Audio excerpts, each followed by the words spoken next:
The GOAT debate in Rainbow Six Siege is a never-ending argument. Everyone has their own opinion. Today, I've picked 5 players who I think have the strongest cases, and we're gonna run each of them through our scoring system today to determine who the real GOAT is. But before I explain how the scoring system works, let me introduce the 5 players that made it to the final list. Pengu. Pengu was the face of Siege's golden era, the 2-time 6 Invitational World Champion with multiple Pro League and Major awards, probably the most decorated Rainbow Six Siege player in the history, and being either the MVP of the tournaments that he won or at least being included in the EVP. And my second pick for this video was Canadian. Canadian is the textbook leader, the IGL who put North America on the map. It looks like a lot of people either don't know or have forgotten that Canadian is also a 2-time 6 Invitational champion. He won the very first 6 Invitational tournament held in Rainbow Six Siege back in 2017, and came back to win another 1 year later with SSG. He might not be the player that puts up crazy stats, but he was always present when his teams needed him the most. And the third player that made it to the list is Shaiiko, the mechanical beast, the player people point to when talk about raw aim, entries, and stat domination. He was CGG's player of the year in year 4 and year 7, was either the MVP or included in the EVP of almost any tournament that he played. His aggressive play style affected how pros and ranked players approach entry roles worldwide. And the other player that made it to the list is one of the most loved players by the Siege community, yet one of the unluckiest ones ever, Paluh. Back-to-back CGG's player of the year back in year 5 and year 6, and even in year 7 he was the second best player of the year behind Shaiiko. He was either first or second for 3 consecutive years, one of the best fraggers of his generation, and was consistently rated among the top players for multiple seasons. And the last one may come to you as a shock, but the 5th player that I picked for this video is Kheyze. Kheyze is a young lion. Rapid rise, big events MVP, and major trophies already on the shelf, including the very first CGX tournament ever held in Rainbow Six Siege, Reload. So now it's time that I tell you how our scoring system for this video is going to work. For each category, I'll rank the players from first to last. The first player in every category gets 5 points, the second gets 3, the third gets 2, the 4th player gets 1, and the 5th player gets 0 points. We'll do this for every category, and the player with the highest points is gonna be the GOAT of Rainbow Six Siege. And here comes the first category, kills. Rainbow Six Siege is a first-person shooter, and without getting kills, you're not winning matches. And unlike what your 0.5 KD friend in bronze rank says, kills matter. At number 5, the player who gets 0 points from this category is Pengu. Pengu's value was never about being the top fragger. Don't get me wrong, he had crucial frags and monsters of rounds. Against modern fraggers on this list, his raw kill total falls short. And at number 4, Canadian. Canadian could pop up occasionally, but his strength was reading the game and directing his team. His impact was tactical as much as mechanical. Only 1 point for Canadian. And at number 3, here comes Kheyze, the youngest player in this list. Kheyze arrives here because of how fast he racks up kills in the game. For someone still early in his career, his kill numbers and map impact are impressive, and he earned a solid middle spot. And we got Paluh at number 2, who gets 3 points. Paluh has been the statistical benchmark for years. His KD and rating over multiple seasons shows how relentless his frag power is. He's the sort of player who consistently shows in the kill count and drags team through the matches. And with no surprise, the player who collects the most points in this category is Shaiiko. When it comes to pure fragging, Shaiiko is the guy. His event kill totals, rating consistency, and the way he forces teams to change their setup because of his entry makes him the top name in this category. And category number 2, trophies.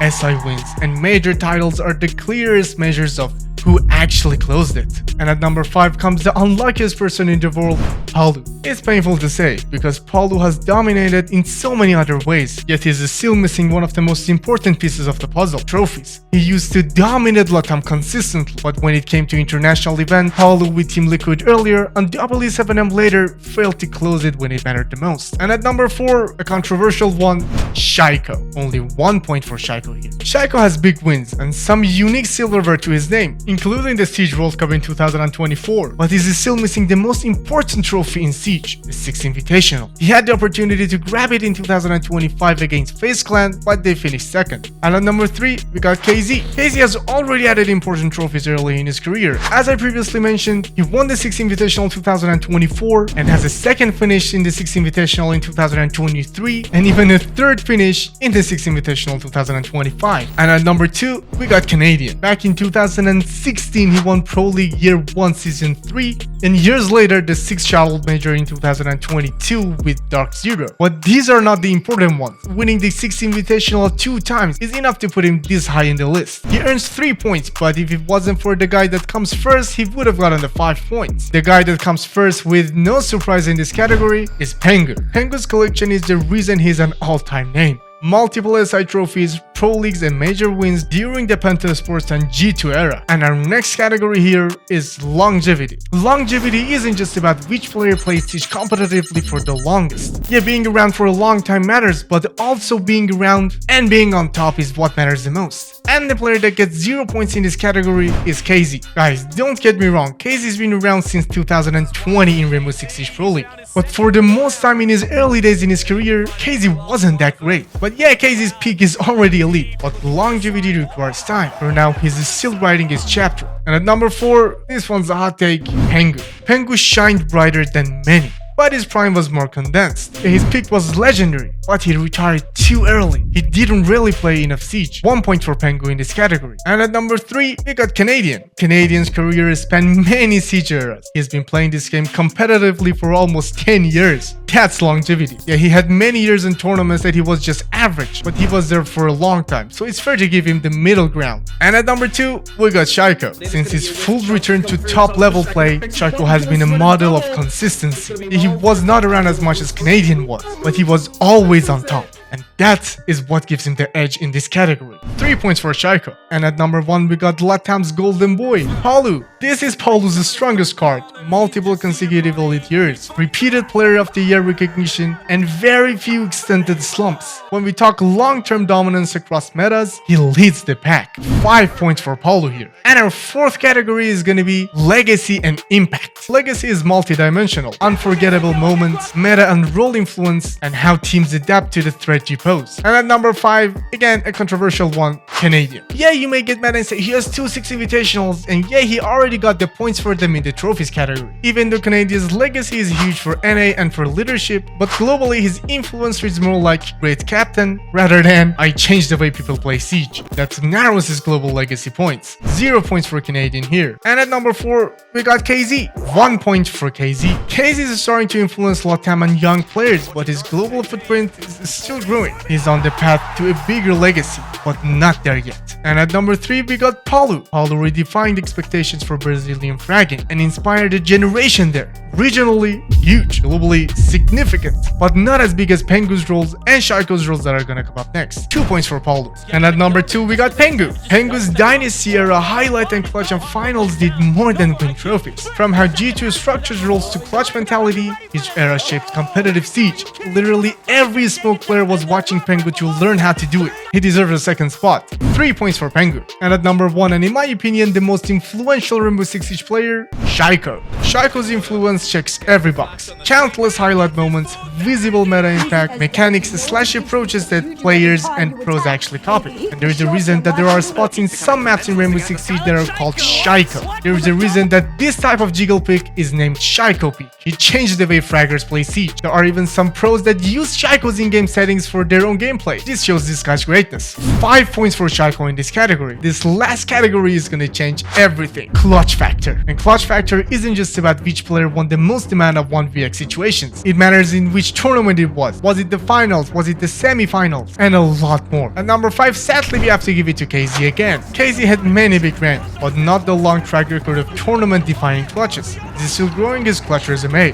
0 points for Kheyze. And at number 4, again, another controversial one, Shaiiko.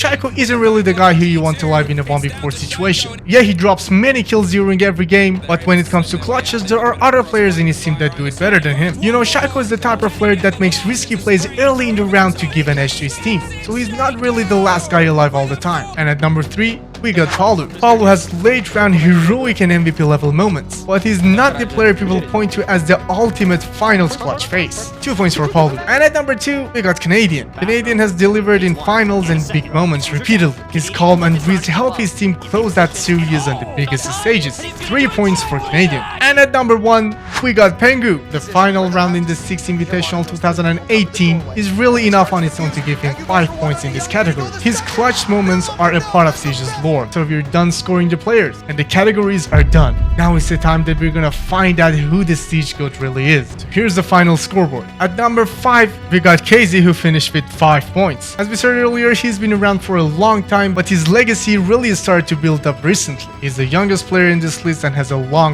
time ahead of him. At number 4, we got the 2x6 Invitational champion, Canadian, who finished with 9 points. He's one of the greatest players ever in Rainbow Six Siege, but maybe not necessarily the best. And at number 3, we got Paluh, who finished with 12 points. I'm not even gonna lie, if he would have won the 6 Invitational Grand Final that he played in and one major, his case would have been strong enough to determine him as the GOAT of Siege. But no international trophies is what ruined his resume. And at number 2, drum rolls, Pengu finishes second with 14 points and Shaiiko edges him out with 15. Shaiiko dominated the fragging and legacy categories while Pengu owned trophies and clutches. Only 1 point was the difference, and that shows how close the argument really is. I'd love to hear you guys' opinions about this case in the comments down below, so don't be afraid to share them with everybody.